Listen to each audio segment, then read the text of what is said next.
Скривам ръчно направени талисмани на новата топка на световното заедно с по 2 стикера из целия Пловдив.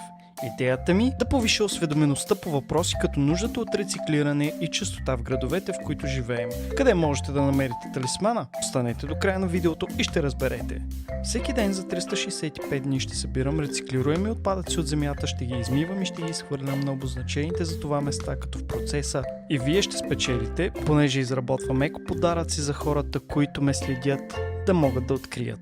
Блиц факти. Хартийните чашки са масово нерециклируеми заради тънкото пластмасово покритие по вътрешната си повърхност. Отиват смесения отпадък. Чашки. Тонове чашки. Фасовете няма да ги коментирам. Не пушете. Но ако пушите, не ги хвърляйте по земята. Капачките ги прибирам и ще ги измия. Отиват за каузата капачки за бъдеще. Бутилката дори няма да има нужда от измиване, като гледам, защото е имало само вода в нея. Знаете ли, че около 95% по-малко енергия се изразходва при рециклиране на алуминий, отколкото ако трябва да се изработи нов? Почиствайте и изхвърляйте разделно алуминиевите си кенчета. Толкова е лесно. А сега, наградата. Скривам я ето тук и утре ще проверя дали е взета. Съобщението съм пропуснал дума от бързане, но като гледам, разбира се.